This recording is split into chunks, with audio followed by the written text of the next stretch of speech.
to GSL Code S. We know who got out, or went up, I should say. Now who's going to go out of Code S? Is it going to be Mana or is it going to be MMA? We know that Teja is at least the first survivor. Yes, we do. The round of 16. Can he make a round of 8 again? I think so, yeah. Liquid is looking poised to maybe take their first GSL victory, man. Between him and Hero, they are both killing it.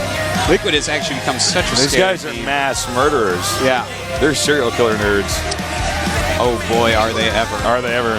They're just mailing anthrax to everybody. We just see Teja show up with a cast on. I'm like, listen, don't try the Ted Bundy build, man. What are you doing, dude? Yeah.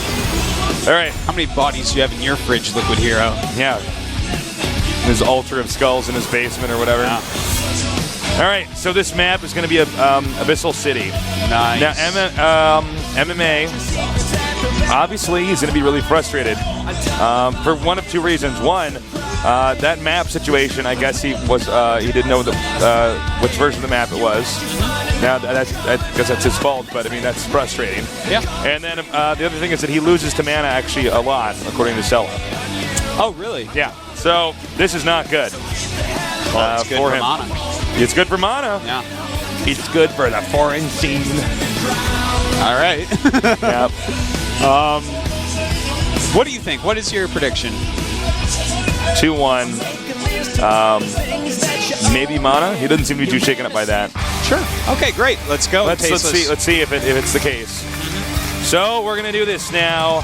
MMA up against mana. The loser is gone, for at least this season at GSL Code S.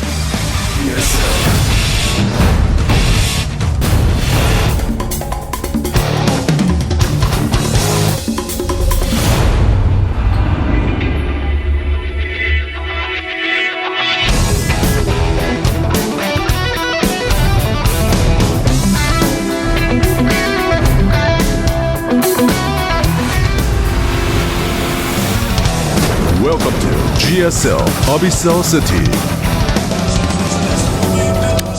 All right.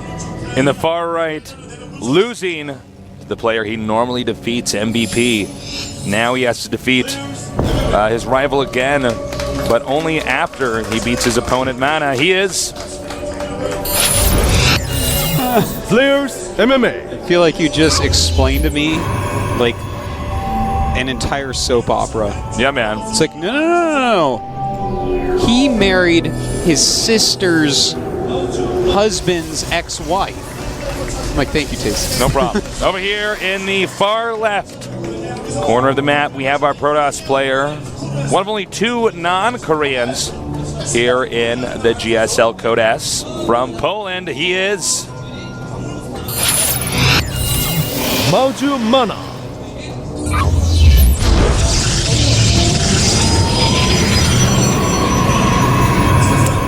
Okie dokie. Abyssal City, PVT. I think this is our first PVT. It's first or second? It's our second. It's definitely our second. Is it? Yeah, because the first series we casted. They didn't play on Abyssal City. There was a TVT on Abyssal City. Oh, you mean on Abyssal City? I mean just in general. For today, I was like, whoa, man. No. I was like, no, dude, we had to have I'm like, Tasteless, they definitely did not play on Abyssal City. Cause I thought you meant actually like our first PBT today. I was like, no, man, there's 3 Terrans and a Protoss. It's actually like, no, man. Impossible with the way our tournament's set up for that to happen. All right, let's see how this PBT works on this map. It's going to be a map that neither of these players are going to have a huge plethora of experience on. Yeah. Well, I mean, we can't even tell what they're going to do for a little bit. MMA, of course, he's going to go for the fast expansion. Very, very standard. Mana is getting a second gas. Doesn't necessarily mean that he's going to tech up. Sometimes you get 2 gas and go for a fast expansion still. This matters what you want to follow up with and stuff like that. Sometimes it's just to trick your opponent. So our toast has been getting into meditation. Yeah. It's actually pretty cool. It's insanely hard for somebody like me to do, though. Yeah? Why is that? Well, you know, when you meditate, you're basically just trying to not think about anything beyond breathing. Yeah. Which for my little caster brain is just like... Oh, I know. My brain is always... I like just don't turn my brain off, so. But I can do it for about 10 minutes, Yeah. which I guess is not too long. But it's pretty cool. Oh, that's good. Congratulations. I hope amazed one day they're you like- reach Nirvana. I did that a long time ago, that meditation. Sure. But Silly me. no, but it's actually pretty cool, man. Well, let me Once know you- how that goes if you get longer. I will. Well, we do have actually very interesting buy mana. Looks like he's going to do a blink all-in. He's on his 3rd Stalker already, getting a Twilight Council as well. Oh, if he could just deny this SCD. Oh, All right, God. MMA will have no idea this is coming. Yeah, so you get up there and see no Nexus at this point. You don't even take the low ground. You just make a bunker, right? I mean, I think that's what we're going to see here from MMA. He could try to throw up bunkers on low ground and then expand, but this is like getting kind of obvious. So this could be pretty difficult, I'd say. But there's always a possibility that Mana can go in there, do a little bit of damage, and transition out. Yeah, that's true. And in fact, it's going to be Blink Observer. Okay. Not a terrible choice for this map. And with Stim on the way, 3 racks is producing Marines, and he is keeping that command center in the inside of his base. Things are looking pretty good for MMA right now. 4th gate coming up for Mana, so he's really committing to this. All right. Well, dude, okay, this SCV is going to see this. We'll see the absence of the Yeah, once again, Nexus. it will. Imagine if he might actually get up there. Oh, and God. if he goes behind the minerals, oh, no. Oh, my God. This is, like, so bad right now. He sees a Robo. He sees multiple Stalkers. Okay, he knows what it is. There you All go. right, he literally has seen everything he could possibly see. Yeah, so at this point, he can actually just make, like, 4 bunkers in his main base and tech up to Medivacs. Or and he he's can gonna go be in land great that shape. command center, which I guess is what he's going to do. What? I am unbelievably surprised if he actually goes down. Well, that and the he's making a side. bunker at the ramp. What is he doing? I don't understand bringing that What down. is he doing? He's going to make... There's so much I am put into this for so- Mana. To spread yourself out is like the one thing I feel like you should not do here, but we'll see what MMA can do with it. But I feel like even the bunker on the high ground, that's like not even going to be helpful with the low ground being taken. And he's he now actually salvaged that. He got rid of it. Okay. Factor in the low ground. But, I mean, he scouted everything. He scouted a Twilight Council and a Robo. I mean, this is a Blink Stalker build. Mana could just blink in. I think he probably will. And here we go. He's going to do some Blink Micro to take out this bunker. And he does. Very nice. All right, so that's the first step. Remove the bunker. Very good. Bunkers take a long time to rebuild. Now he's going to be able to blink in the main because MMA is way out of position right now. So he's going to be able to blink in and do damage and then blink out without really taking any.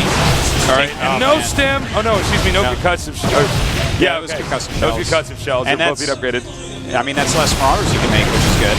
And look at this. Some really nice micro going on. I'm so surprised. Just now starting the bunker. What you want to do is actually scan and just kill the observer because that's how he's getting inside the base. I don't know Yeah. why MMA hasn't done that yet. I'm confused about every choice MMA is making here, really. He's going for this again. He's got to be really careful, though. He doesn't want to take too much damage. Oh my God, he didn't get it. And yeah, it will get repaired. So that was actually a small victory there for MMA.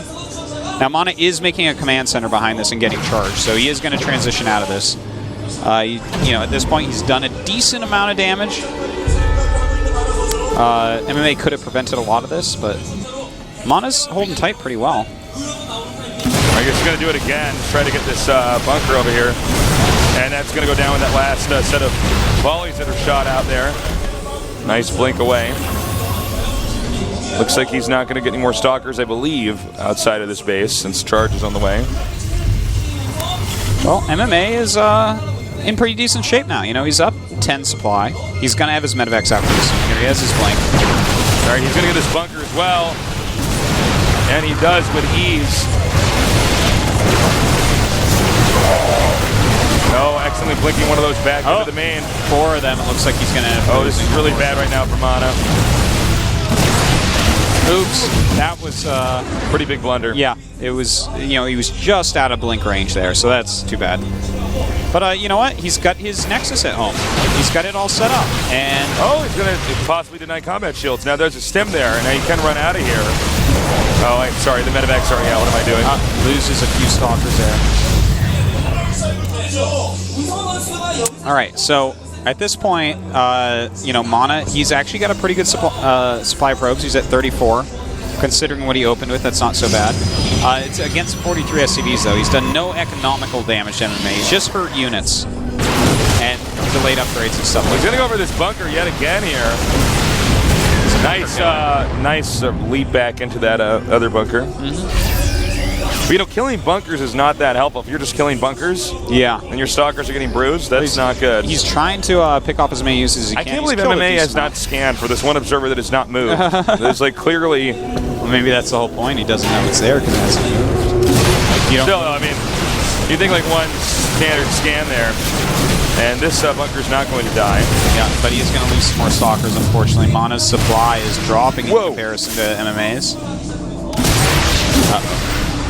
All right, so he is getting Psystorm, has some Zealots at home, but the army of MMA is like way better right now. So if he comes over here and micros really well, Mana's going to be in some trouble, and his backstab potential isn't that good because he's lost so many stalkers. Yeah. So MMA is going to move out. Are you sure it's actually the dead mechanical parts that float up on this map, or is it just like some thing that things float up on this map? I don't know. I'm just wondering. I have no idea. I don't know. Somebody get to the bottom of this. Let us know what the floating up thing is on this map. And it looks like we're going to have a big drop in the main base stasis. He just scanned and saw everything down at the natural, so a big, big drop in here. It's going to be painful to deal with. Meanwhile, the front is under attack here. And he's actually dealing with it reasonably well with the split, but it looks like there's just way too much anyways. Yeah, it's just stalkers basically now. Yeah. And Blink is not really useful when you're cornered like this. More Zealots being warped in here. Nice pickup there, by the way. Yep. Now mowing down these Zealots. I think this actually could be it. Yeah, this is way too much damage. He's almost twice the supply right now. Some Zealots being warped in. 4 gates cannot possibly produce enough to kill that all. GG. Wow, very one-sided. Yeah. And we even thought that MMA might be handling that incorrectly, but it didn't even matter. Well, you know, there's some intelligence to going down to that low ground, because if you get your bunkers up and you're just really good about moving your units right, then you don't get scared of them doing like a sentry contain on you. Well, I guess also the Protoss ends up feeding into you. They can definitely overextend, but I think he was probably thinking, you know, if this Protoss just executes this perfectly, then, you know, he can get some sentries out down there. Then I have to get medevacs to drop on the outside. If he's really map aware, maybe he starts picking my stuff off and everything goes wrong. You know, I think that's probably why he went down. But I don't know. When I see like a one base all-in type thing, man, I don't leave my main. Yeah, just make SCVs and land mules and wait. Well, what does he do in game number 2? Because, you know, Matters on the map. I feel like Mana might try to do some one-base stuff, but you know, most of Mana's been pretty aggressive in the games that we've casted. You know, the game number 1 he was not in this series, but the previous one. But yeah, he won with an awkward timing, and then he had a failed all-in. I mean, is he going to go back? Is he going to revert back to a long, drawn-out game, or what? Oh, we will see in a second here. It's going to be in Tomb Valley next. That's the map that we did see him win on. With that 4-gate right after the Nexus. 4-gate before the Nexus, then attacking after the Nexus finishes. Will he do something like that again? We will see shortly here. Looks like both players are ready to do this. Oh, man. I do hope Mana goes on, but my God, is this group ever ridiculously hard? Yeah. This group is like stupid hard. It is indeed. Well, we're going to see Tasteless. What you said 2-1 for Mana? I thought 2-1, but maybe not after that game. Yeah. There was a lot of sloppy micro moves there by Mana. He wasn't quite blinking well enough. Yeah. We said maybe MMA shouldn't do this. Doesn't seem to be the safest route. But it didn't matter. No, Mana could not catch a break in that game. All right. Here we go, Tasteless in Tomb Valley. Will Mana do another crazy all-in? I don't think so. I don't know. I don't think he will. No, I think it's time for Mana to show his macro game against MMA. Yeah. Again, I think he got off to a bad start there when that Robo was planted. Gateway's first round in it, and the Colossus just could not come out. Oh, God, yeah. I mean, that was bad. Rough in that first That match. might have been what's triggered the next few all-ins. All right, guys, let's do this. Mana, can he win the next 2 games? Or is MMA going to stop him? We're going to see soon. I'm Tasteless, with me is Artosis, here in Seoul, Korea, casting the GSL Codes.